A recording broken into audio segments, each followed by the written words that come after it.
In this episode, I'm showing you exactly how to protect your wealth by showing you what market signals to pay attention to. Right now, governments across Europe are paying more to borrow. Germany, France, Italy, and Spain, all at once. This isn't random. This is the bond market repricing risk, and most investors are completely ignoring it. This is Brian. I've been a financial advisor for over 25 years. I'm also an author and certified health and life coach.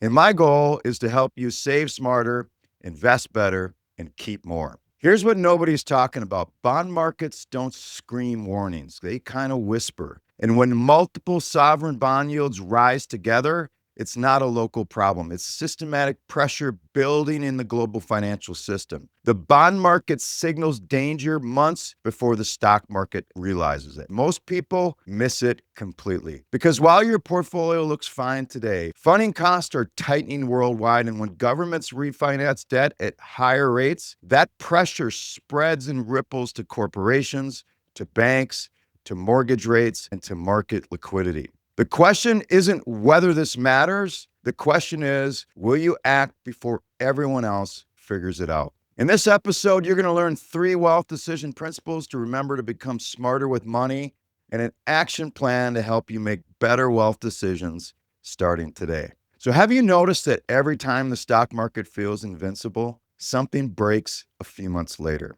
It's never what people expect. It's never where they're looking. And it almost always starts in the bond market where most people don't look.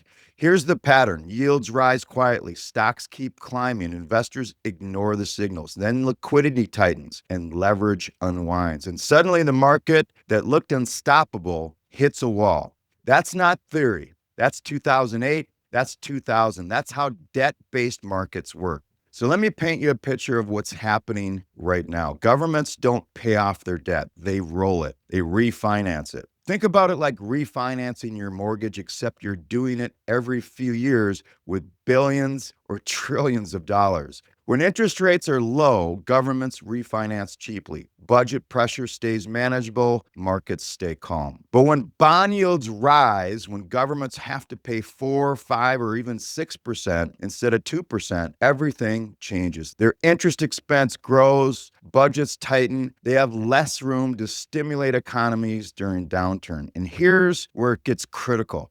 This pressure doesn't stay contained. When governments refinance at higher rates, corporations face the same reality. Banks tighten lending standards, credit becomes expensive, housing affordability drops, consumer spending slows. None of this happens overnight. That's what makes this dangerous. It builds gradually beneath the surface while stock prices keep rising and everyone assumes everything is fine. So let me ask you something. Have you ever felt the market was telling you something, but you couldn't quite put your finger on it? Let me know in the comments below. That feeling, that's often the bond market signaling before your brain kind of catches up. But most of us don't look at the bond market on a daily basis. So let's talk about understanding some of the bond market signals. Here's what most investors miss completely. Bond price, cash flows, and funding costs, not optimism, not stories, not hype. That makes them fundamentally different from stocks. When stock investors get excited, prices rise on emotion and momentum. But bond investors, they're calculating precise returns based upon default risk, inflation expectations, and central bank policy. They're cold, mathematical, and unforgiving. That's why bonds usually move before equities. The bond market doesn't wait for bad news to hit CNBC. It prices risk the moment conditions change. Stock markets can keep partying on for months while bond yields quietly scream warnings.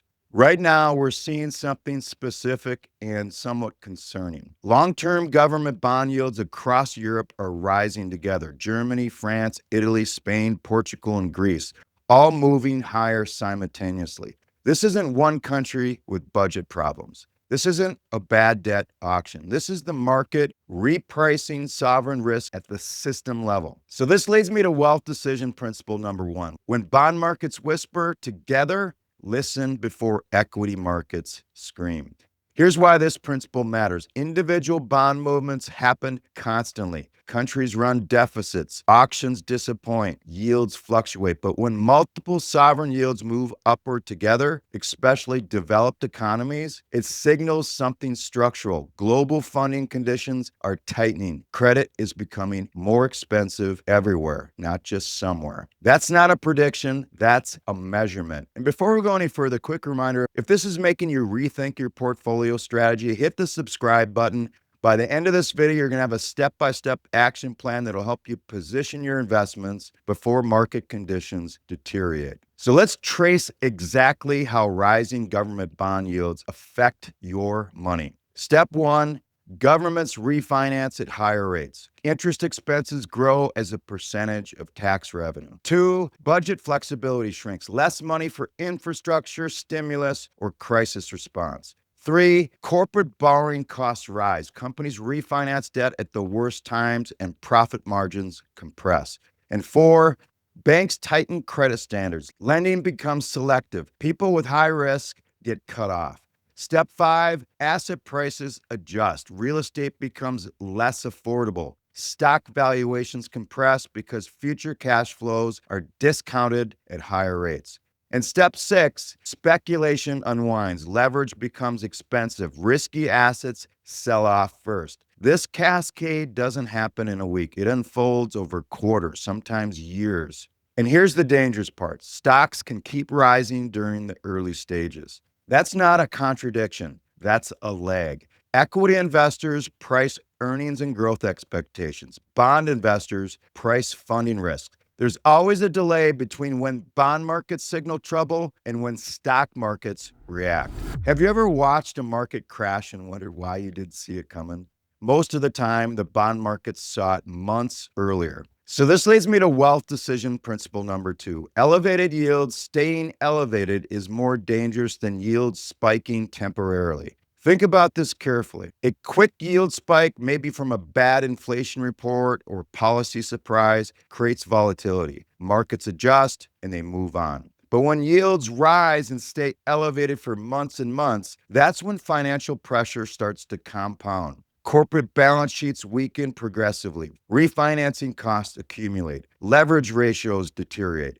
Margins compress continuously. Eventually, something breaks, usually where debt is the highest. 2008 wasn't caused by one bad day. It was years of rising funding costs meeting over-leveraged balance sheets. So what does this mean for your portfolio? Let's talk about what you should actually do. Number one, understand that no asset is completely immune. Even Bitcoin, which many people view as uncorrelated, isn't bulletproof. In past cycles, major crypto drawdowns didn't start with crypto news. They started with stress in traditional funding markets. When liquidity tightens globally, speculation unwinds everywhere. Leveraged positions get liquidated. Risk assets sell off first. That doesn't mean panic and sell everything. It means pay attention to what the bond market is telling you. Markets don't collapse because everyone is watching. They collapse because signals were ignored while prices kept going up.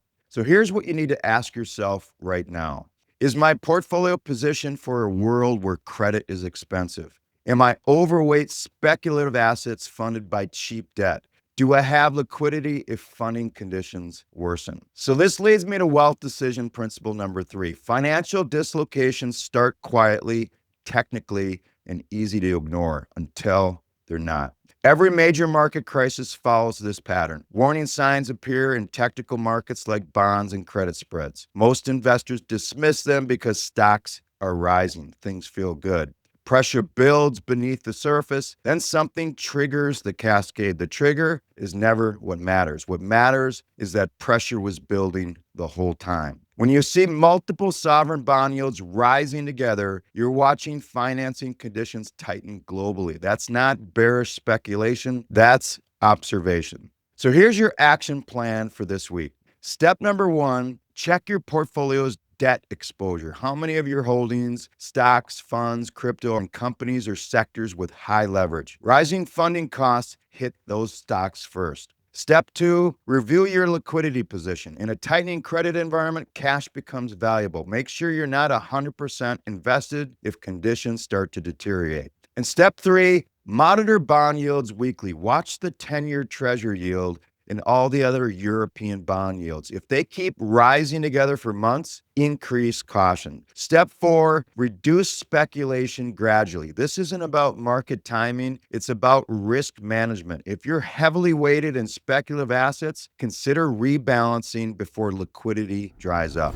So here's your 5-minute challenge. Right now, before you close this video, open your brokerage account and check what percentage of your portfolio is in high growth, high debt companies. Write it down. If it's over 40%, consider adjusting. Look, I'm not telling you the market is going to crash tomorrow. What I'm telling you is the bond market is starting to whisper. And history shows what happens when people stop listening. Financing conditions are tightening globally. Governments are paying more to borrow. That pressure will spread. It always does. You don't need to panic, but you do need to prepare. Because the difference between investors who protect wealth and those that lose it often comes down to one thing: paying attention to signals before they become headlines. If this episode helped you see the market differently, do me a favor, like this video, drop a comment telling me what percentage of your portfolio is in high debt companies or high growth, and subscribe so you don't miss next week's episode. Once again, this is Brian, the Wealth Decisions Guy. Thanks for listening, and I hope to see you next week.